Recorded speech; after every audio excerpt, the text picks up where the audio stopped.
Hey guys, my name is Simpzy. How are you all doing? Welcome to the series finale of my Hearts of Iron 4 Fascist Sweden campaign. This is episode 13. It is currently the 14th of January 1957. World War II ended in September 1945. It has been roughly 12 years since the war ended in real life, and just check out the Swedish campaign. In today's episode, we're going to be finishing off our last war. We're going to be finishing off the Japanese and Chinese war against the Chinese, the People's Republic of China, the Frontal Nation, and Haiti. Funnily enough, actually were drawn into this fight. I don't know why the flying fuck they joined the Chinese here. But if you have enjoyed this Swedish campaign and would like to see more Hearts of Iron on the channel, the best thing you guys can do is leave a like and a comment. I am going to finish the series in today's episode. In the last, we managed to finish off the Allies. They have been crushed, and the Comintern as well. At the moment, I'm going to go through my territories because it's absolutely insane. We currently have, obviously, Sweden, Norway, Denmark, and Finland. The modern-day United Kingdom and Ireland. We have Bordeaux and a bit of France here. A good old holiday home.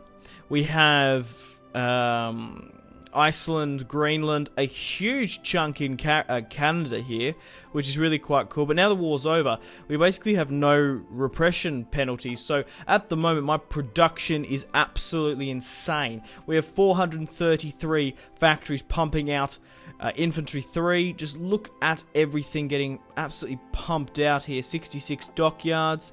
So we have huge chunk in Canada. The Free America, the fascist Americans are now in command. We've also got some territory down in South America. We have bits in Colombia and Venezuela. And we also have Peru. A huge chunk of Peru here, which is really great. Wait, what? Oh, okay, the flag's glitching out. Right. Chile joined the fascists, which is cool. Vanguard of Chile and the Argentine League will join eventually.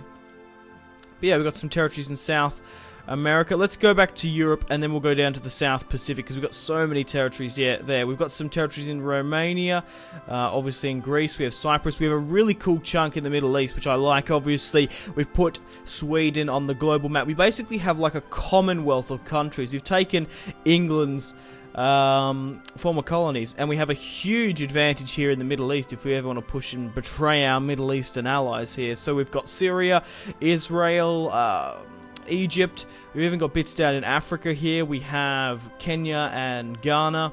Also got, yeah, Yemen, Aden. Okay, right. Got Abu Dhabi, Qatar, Madagascar. Got to get those lemurs. We also have we have South Africa here, essentially. We've also got some territories all the way up here as well, near Mozambique. Right, pushing over to the Middle East now. We've got big chunks in Russia that we still own, which is really quite cool. Free India is now the owner of the formerly British Raj, the fascist Indians. Tibet is quite huge now, the Tibetan Empire, the Himalayan Empire. That's really quite cool. Down in Southeast Asia, we occupy Australia, New Zealand, Papua New Guinea, modern-day Indonesia, and the Philippines. Looking at our resources now, we're producing 620 oil. We have 2.6k rubber, 1.1k chromium, 1.2k steel, and just under 1k tungsten. That's pretty much our lands here. I don't think we even have Hong Kong anymore, no. I don't think we do. I think we lost it to the Chinese in the end. I've got a bit here in Russia as well. But mostly, we've got a lot of these little shitty islands in and around here. I'll go by the green, so it's a little bit easier to gauge what I actually own, as you can see here.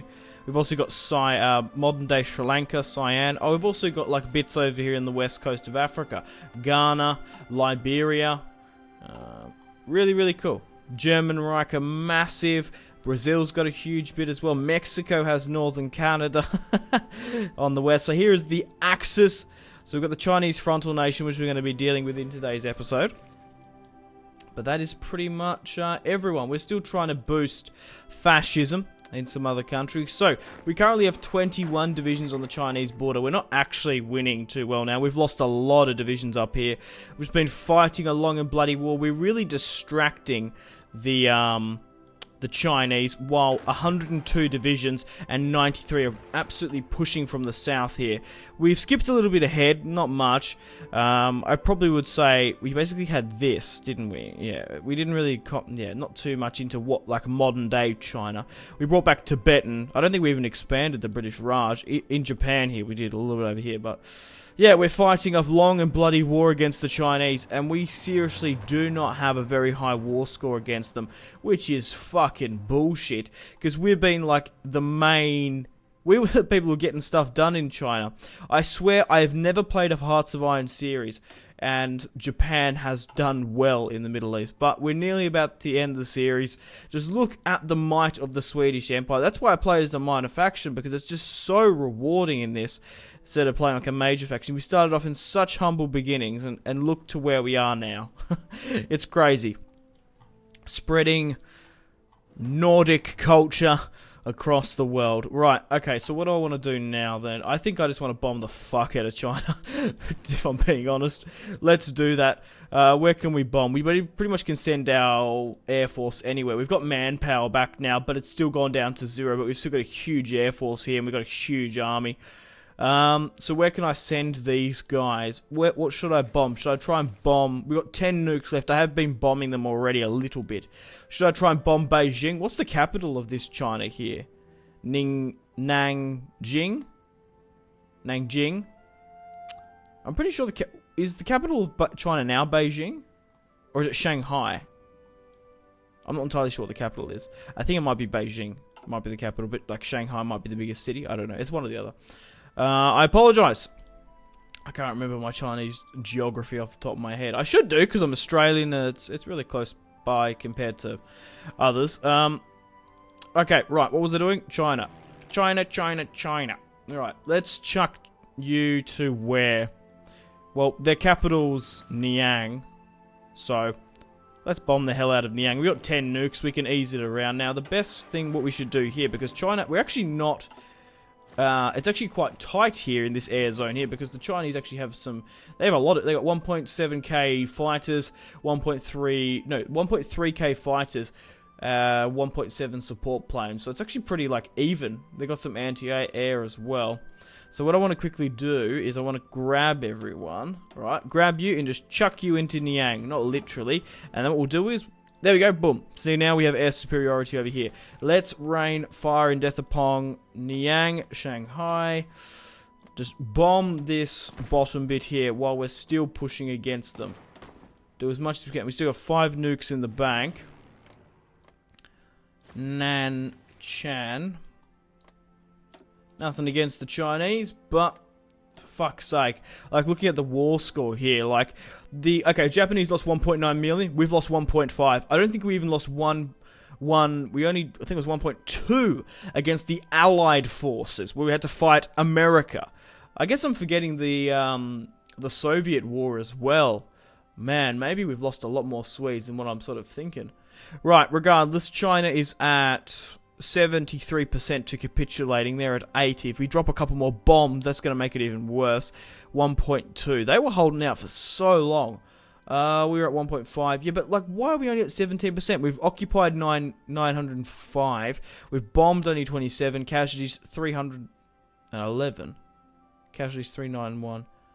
Occupied. It's because they've just taken so many territories and pulled them back. I want a decent chunk of China. I want to bloody connect my Russian bit up. Okay, I'm probably not going to be able to. Right, should I try and bomb some more territories up in the north here, perhaps? Yep, so let's, oh, they're already going, right. We have one more bomb in the bank. Let's, like, put the other one on Beijing. But here we go. The nukes are going to be flying. Let's rain fire and death. Oh my god, guys.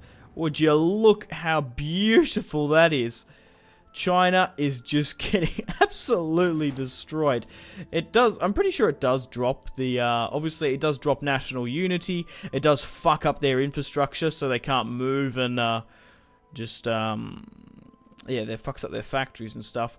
I'm not entirely sure if it actually drops this. Because victory points, it will capitulate when it has 80% or less. I'm pretty sure it's usually 100 by default. No, certain countries are a little bit different. Right, let's quickly get this bomber crew here, because we'll just chuck them over the top to Beijing. Where is Beijing? I'm assuming it's like here. Is that Beijing there? Yeah. So quickly, wait for that. Right. Here we go, Beijing. Welcome to the Olympics, motherfucker. There's Beijing gone.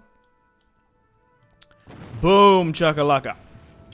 And that's royally fucked. It also fucks their anti-air, which is really a bloody good idea as well. We're making like a ridiculous. We're making total production speed 8.2. We make a nuke. We make a nuke roughly every 12 days. That's mad. Right, let's get these bombers back. Man, I love Hearts of Iron. It's such a good game. Like, I didn't buy it when it was released because I don't know. I'm really enjoying Paradox games. They do have steep learning curves. Did they just capitulate then? China has capitulated after we dropped, what, 11 bombs on them? That's insane. There's still a bomb going off here. Okay, so we've got some free dockyards. Let's just wait a minute. Oh, I forgot we've got the reformed nationalist China there. We're going to go to a war room. Here is the peace. Oh, what? That's game over. We don't have a war room. Oh, it's actually ended because there's no more wars. We have won the game, guys. Victory is ours. The fascist Swedes have won. I'm going to continue because I want to go through some stuff. But Axis strength 122, members 24, Chinese 16 to 2, Comintern 4 to 3. Man, check out this. The German Reich was first. We were second with a score of 717. German Reich had a better army score than me. We nearly had a better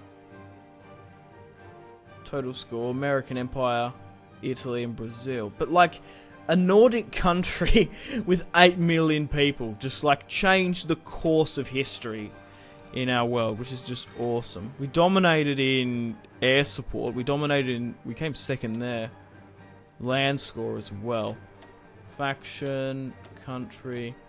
Right, that's just really awesome. Sven Olof Lindholm. Let's continue. Recognize China took 21 states. China was annexed. Oh, it actually all goes to fascist China. I don't think there's going to be another war here, yeah. Okay, are you sure there's nothing coming up? So, okay, right. So, we installed a fascist government in China. Mangoku.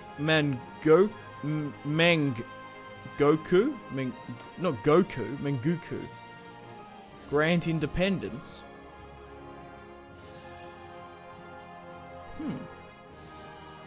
I guess we could do that if we wanted to. Right, so let's have a look at fascism in the world. Holy shit. That is just nuts. There is a fascist tide all over. But there is peace in our times. We could theoretically go to war with the last of the communists, but Mongolia, I don't really care about them, to be honest. Haiti's still a thing. Don't really care about them either, but we've not... Who else is democratic? There's only a couple there. Communist, fascist, not aligned. Yeah, we could go here, but we're going to win. That's the thing. And it'll be a shit and boring war because it's all in the fucking mountains. But we've knocked out all the major powers. We've knocked out China. We've put the reorganized nationalist China in. The Free India is now fascist. We've also got the fascist Free American Empire. These coups really did help us, as obviously Sweden, we don't have the manpower to just have these massive wars, but we've done so incredibly well in this series. We had the victory condition pop up, but we have won. We have won World War II. Good old Adolf Hitler has won World War II. Grant independence. Improve. Leave faction. Now that the war is over, I could leave. That'd be cool. I could make my own faction, I guess. Right, let's sort of recap the campaign. I might do that at the end and sort of just see what happens. Right, so we started off in obviously humble beginnings in Sweden with only a couple of territories here. We started off the war invading Denmark. We took Norway, Finland. Went to war with the Soviets. We helped in Poland a bit as well. Invaded the United Kingdom. Man, what else did we do? We had just, it was just, I can't even remember, like, specifically. We had a huge war in Africa as well. The American front was awesome, that line engagement. But, man, fighting in this area is the fucking bane of my existence. It's just so shitty fighting in here. But looking at my commanders, let's have a look at through. So we've got Eric Aferdholm. We've got Martin Hemmingson. Folk Hogberg. Look at just his, like, medals here, I guess. Björn Karlberg, Niels Lendgren, Richard Ricken. That's awesome, my commanders. Research-wise, we've actually pretty much done all the tech tree. It's 1950, it's nearly into the 60s, and we're still using World War II tech. So it took the Axis 12 more years after World War I finished in real life, which could have very well happened. We've nearly finished that. Could have very well happened. Fighting America would be absolutely crazy if it did. Here's the trade. Here's the construction. Here's the production for Sweden. We've got super tanks as well. Here's the recruitment deployment. You can sort of look at these guys if you're just, I don't know, want to know the builds or something. I don't think they're very crazy. They're just sort of default looking stuff. Yeah, I use mostly the mechanized and the heavy tanks towards the end. Light tanks are really good in this game. Logistics, here's that. I'm literally trying to think what else we can do. We can release nations, which is cool. But now that the war is over, we could, like, leave, which is quite cool.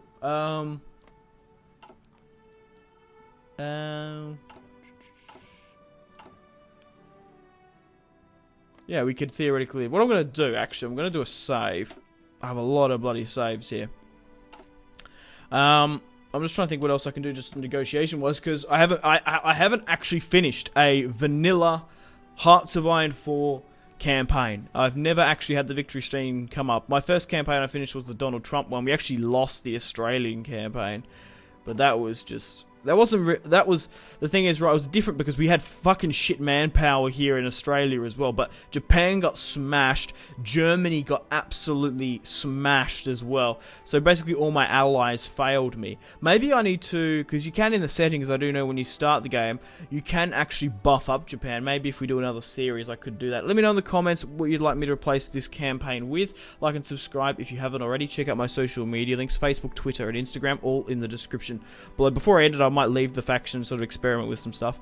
But yeah, if you guys want to get yourself some cheap and reliable games, check out my G2A affiliation link in the description below. Click on it, and then I get a small commission if you ever buy a game.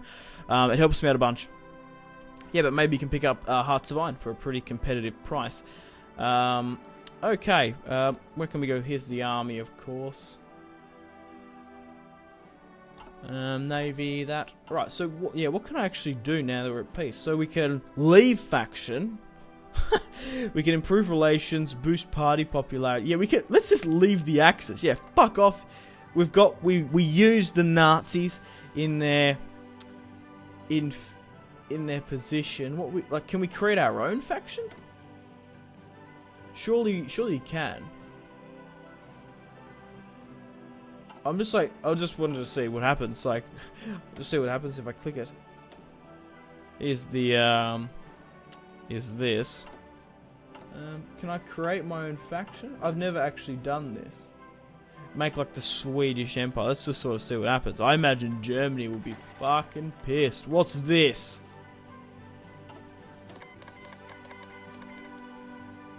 We have exiled divisions. The German Reich wants us to join their faction. Yeah, no. How pissed off are they? Where are these exiled divisions? Oh, they're in Chinese lands. They're making their way to Hong Kong, which is mine. I should be able to. I don't know where to fucking do it though. Maybe diplomacy. Maybe I need to negotiate with another faction to create one or something. Like if I negotiate with the Arabs. Yeah, create a faction. That's it. I'm gonna have to get someone to join me. So who is neutral, but not a part of the Axis. I'll have a quick look. Yeah, let's make a faction. Let's make a Sweden, the Swedish Empire, or what could we call it? Valhalla's Chosen. I don't know. Non-aligned. So we've got Bhutan, Guatemala, Nicaragua, Oman, and Yemen. But surely the Arabs there aren't. Yeah, we just need someone to come on side with us. So who can that be? Yeah, the Arabs. We'll just get the Arabs here to join. Come on, my Arab comrades. Well, we're not comrades. So I think we'll just go with Sweden Empire. Or Swedish. Sweden Empire. Or Swedish Empire. Or Viking Fuckfest or something. I don't know, let's go with Swedish Empire.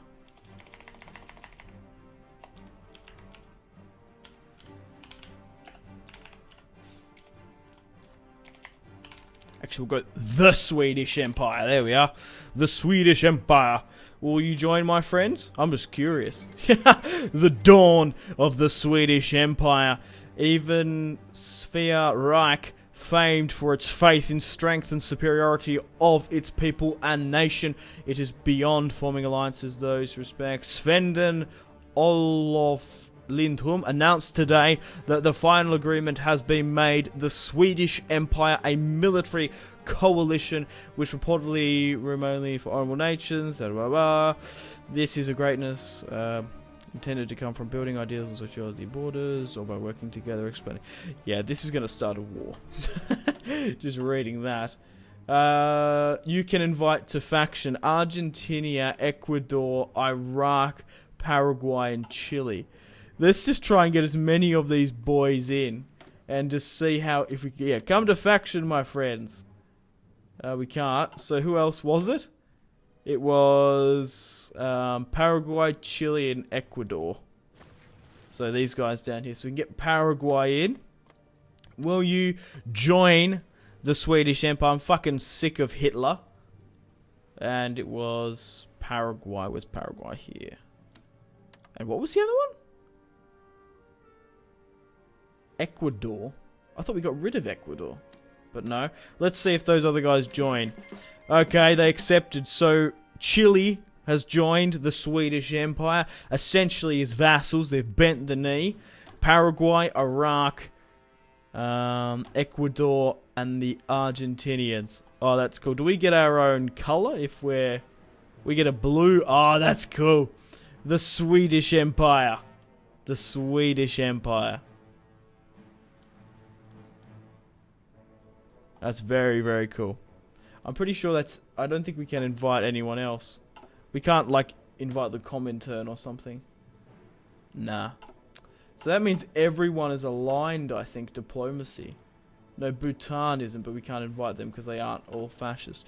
The Swedish Empire has grown. Now, I was going to skip a little bit because I reckon Hitler's going to attack me.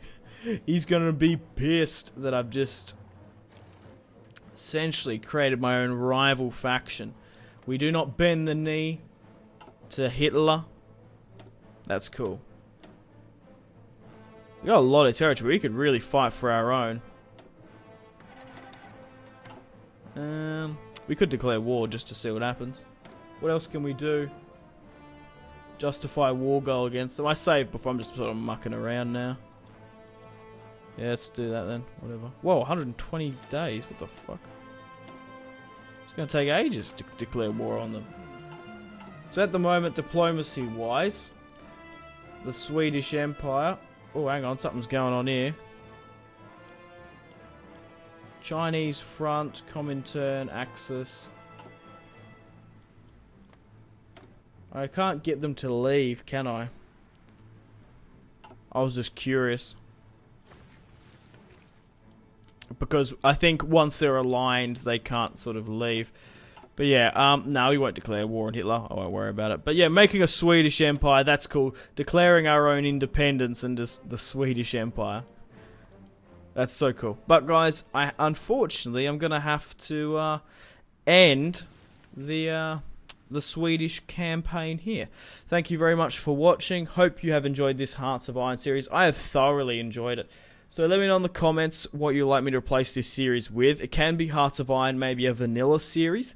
I'm just trying to sort of think off the top of my head. It doesn't necessarily have to be Hearts of Iron. It can be Total War or maybe another Paradox or strategy game.